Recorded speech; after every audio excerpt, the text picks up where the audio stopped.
Hello friends, good morning. আর এখন বাজে সকাল 5টা। তো ঘুম থেকে উঠে বাইরে গেটে একটু জল দিলাম, দিয়ে দেখো গাছ থেকে ফুলগুলো উঠিয়ে নিচ্ছে। আর এই সাদা সাদা যে পোকাগুলো, মিলিবাগ যেগুলো বলে, এই পোকাগুলোর জন্য ফুল গাছগুলো পুরো নষ্ট হয়ে যায়। তো কিছুদিন থেকে ছিল না, আবার একটা দুটো করে পোকা হচ্ছে। আর এদিকে গাছে ফুলগুলো দেখো এখনও ভালো করে ফুটেনি, যেহেতু অনেক সকাল সকাল, তো এখনও ভালো করে ফুটেনি। কিন্তু এই সময় ফুলগুলো দেখতে আমার কাছে বেশ ভালো লাগে। কত সুন্দর দেখো ফুলগুলো, অনেকটা গ্লাসের মতন হয়ে থাকে, আর কালারটা এত ডার্ক দেখা যায়, বেশ সুন্দর লাগে। আর এই হলুদ ফুলের গাছটাতে আমাদের খুব একটা ফুল ফুটে না, দুটো তিনটে করেই ফুল ফুটে। কিন্তু আজকে দেখো গাছটা পুরো ভরে অনেকগুলো ফুল ফুটেছে। তো সবগুলো ফুলকে উঠিয়ে নিচ্ছি, ফুল টুল উঠিয়ে তারপর ঘর দুয়ার মুছবো। আর আজকে হচ্ছে 5 সেপ্টেম্বর, তো টিচার্স ডে। যেই কারণে আজকে সকাল সকাল ঘুম থেকে উঠে গেলাম। তো শিম্পি স্কুল যাবে, আর টিচার্স ডের জন্য স্কুলে প্রোগ্রাম আছে, যে কারণে তাড়াতাড়ি উঠতে হলো। তো এদিকে নীলকণ্ঠ না, সাদা কণ্ঠ। তো এই সাদা কণ্ঠটার গাছেও দেখো আজকে অনেকগুলো ফুল ফুটেছে। তো যেদিন ফুল ফুটে সেদিন মনে হয় সব গাছে অনেকগুলো করে ফুল ফুটে, কিন্তু যেদিন ফুল কম থাকে সেদিন দেখবো যে সব গাছেই ফুল কম। আর কোনো পূজা থাকলে সেদিন মনে হয় ফুল আরও কম ফুটে। তো আজকে দেখো সবগুলো গাছে অনেকগুলো করে ফুল ফুটেছে, আর এতগুলো ফুল ছিল দেখে মানে এত ভালো লাগছিল। তো আমি উঠিয়ে যাচ্ছিলাম। তো অনেকগুলো সাদা কণ্ঠ আমি উঠিয়ে নিয়েছিলাম দেখো। আরও ওখানে গাছে আরও কিছু ফুল ছিল, তো ওগুলো রয়েছে। আর এখানে দেখো আমি কতগুলো ফুল উঠিয়ে এনেছি। আর ফুল যত বেশি থাকে পুজো দিতেও কিন্তু ভালো লাগে, আর থালাটা ভর্তি হয়ে থাকলে দেখতেও বেশ ভালো লাগে। আর এই হলুদ ফুলগুলো, এই ফুলগুলোর মানে এত উঁচু, তো এগুলো পারতে হলে আমি এমনি পারতে পারি না, চেয়ার নিয়ে দাঁড়িয়ে তারপর আমার পারতে হয়। তো এই হলুদ ফুলের গাছ থেকে নিচের দিকে যেগুলো ছিল ওখান থেকে কিছু ফুল নিয়ে আসলাম। আর এবার কিছু দুর্বা উঠিয়ে নিচ্ছি, কেননা যেহেতু আমাদের ঘরে গণেশ ঠাকুর আছে, গণেশ ঠাকুর দুর্বা বেশি পছন্দ করে, তাই আমি প্রতিদিনই কয়েকটা করে দুর্বা উঠিয়ে নিই গণেশ ঠাকুরের জন্য। তো এই সব ফুল দুর্বা উঠিয়ে রেখেছি। বেশ, এগুলো তো হয়ে গেল, এবার ঘর দুয়ার মুছবো।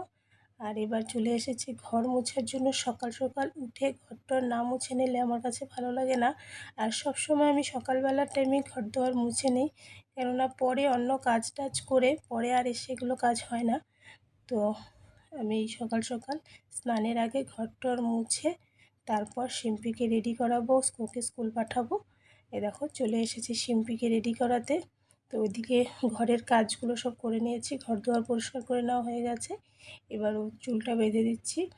তো মুখটা আমি রেডি করে দিয়েছিলাম, কিন্তু আইলাইনারটা আজকে ও নিজে লাগিয়েছে। আর এবার এই যে চুলটা রেডি করে দিচ্ছি। চুলটা খুব বেশি কিছু আজকে করবে না, দুই সাইড থেকে এরকম বেনি করে পিছনে বেঁধে দেব। দেখো চিকন চিকন দুটো বেনি হবে দুই পাশে। আর এই টিচার্স ডে বা যে কোনো কিছু হোক, স্কুলে কিছু না কিছু প্রোগ্রাম থাকেই।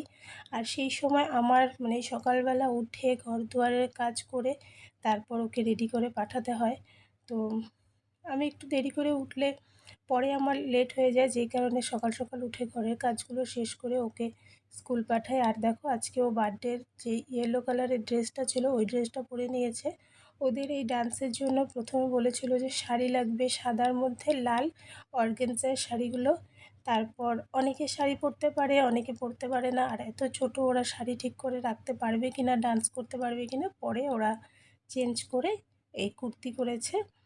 তো শিম্পি এই সারারা কুর্তিটা পরে নিয়েছে। আর এবার আমি চুলটা ওর বেঁধে দিচ্ছি।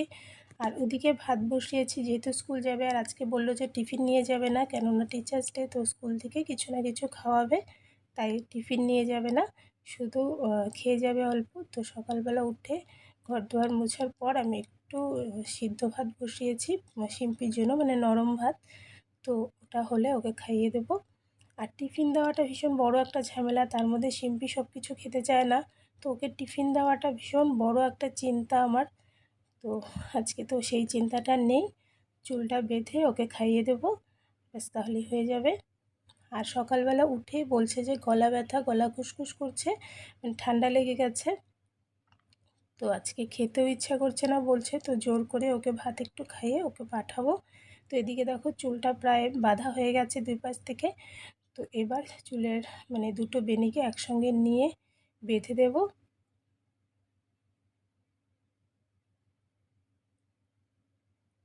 আর ওদিকে হাজব্যান্ড আর পুচকু দুজনেই ঘুমাচ্ছে। তো শিম্পি রেডি হয়ে গেলে তারপর হাজব্যান্ডকে ডাকবো, ও গিয়ে ওকে ভ্যানে উঠিয়ে দিয়ে আসবে। আর এদিকে দেখো চুলটা বাঁধা হয়ে গেছে, বেশ ভালোই লাগছিল চুলটা দেখতে, পেছন থেকে সামনের থেকে দুদিক থেকে বেশ ভালো লাগছিল দেখো। আর এখন বাজে সকাল 9টার মতো। তো শিম্পিকে স্কুল পাঠিয়ে তারপর ঠাকুর ঘরে বাসন টাসন ধুয়ে স্নান করে পুজো দিয়ে আসলাম। আর এদিকে হাজব্যান্ড সকাল সকাল বাজারে গেল। তো বাজার থেকে এই সবজি নিয়ে এসেছে আজকে। তো সবজি দিয়ে কি বানাবো ভাবছিলাম। আর এই দেখো কারকুল, সারাটা সিজন চলে গেল কারকুল কোনো দিনও আনেনি। আর কারকুল আমাদের ঘরে কেউ খুব একটা পছন্দ করে না, যে কারণে কারকুল আনা হয় না। আর কারকুলের সিজন প্রায় শেষের দিকে, আজকে কি মনে করে কারকুল নিয়ে আসলো। আর এদিকে পটল আর বেগুন এনেছে, আর এদিকে নিয়ে এসেছে পেঁয়াজ আর আলু। এখানে 2 রকমের আলু, মানে 5 কিলো আলু এনেছে, তার সঙ্গে এই ছোট আলু। আর এদিকে পেঁয়াজ। আর এখানে দম খাওয়ার জন্য ছোট আলু এনেছে 2 কিলোর মতো, আর বাকি 3 কিলো বড় আলু নিয়ে এসেছে। আমাদের ঘরে আলুটা অনেক বেশি লাগে, তাই আলুটা বেশি করেই আনা হয়। আর এদিকে ঢেঁকি শাক। তো হাজব্যান্ড খুব পছন্দ করে ঢেঁকি শাক, বাজারে গিয়ে ঢেঁকি শাক দেখলেই ঢেঁকি শাক নিয়ে আসে। তো এই যে এখানে 2 মুঠি ঢেঁকি শাক এনেছিল, এনে নিজেই ভাজছিল, এখানে দাঁড়িয়ে দেখো গামলাতে করে রাখছিল। তারপর হঠাৎ করে আবারও বলল যে একটু বাজারে যেতে হবে। তো বাজারে তাল দেখে এসেছিলো বেশ বড় বড়, তো খুচরা ছিল না, যে কারণে আনতে পারেনি। তাই আবারও গেল বাজারে। আর যেহেতু মাস শুরু হয়ে গেছে, মাসের প্রথম দিকে খরচা উঠানোর একটা ঝামেলা থাকে, তাই বললাম যে যেহেতু আবারও যাচ্ছে পুচকুর দুধ আনতে হবে, আরও টুকটাক কিছু জিনিস আছে ওগুলো নিয়ে আসতে। তো আবারও বাজারে গেল। তো এই শাকগুলোকে এখন আমি বেছে নিচ্ছি এখানে দাঁড়িয়ে দাঁড়িয়ে। আর ঢেঁকি শাকগুলো দেখতে এতগুলো, কিন্তু দেখো এত শক্ত, তো শক্ত জায়গাগুলো তো আর নেওয়া যায় না, ওগুলো ফেলে দিতে হয়। বেশিরভাগটাই ফেলে দিচ্ছি, মাথার দিক থেকে অল্প অল্প করে নিয়ে নিচ্ছি, আর বাকি বেশিরভাগটাই আমি ফেলে দিচ্ছি, কেননা বেশ শক্ত ডান্টিগুলো, ওগুলো ভালো লাগবে না। আর এদিকে শাক বাজতে বাজতে আওয়াজ পাচ্ছিলাম পুচকুর পায়ের। তো এই যে ঘরে আসলাম, এই দেখো এদিক দিয়ে আমি কোল বালিশটা দিয়ে রেখেছি, বের হতে পারিনি, তো ওই কিনার দিয়ে মশারির থেকে বের হয়ে দেখো নিচে নামছে। গুড মর্নিং বলো তো, গুড মর্নিং বলো, গুড মর্নিং। হ্যাঁ না বলো, গুড মর্নিং। হ্যাঁ বলো, গুড মর্নিং, গুড মর্নিং। ভুজিয়া, সকালবেলা উঠে ভুজিয়া খাবে? শাক, হ্যাঁ শাক খাবা তুমি? শাকগুলা খাবা, রান্না করে নেই? গুড মর্নিং বলো, গুড মর্নিং একবার।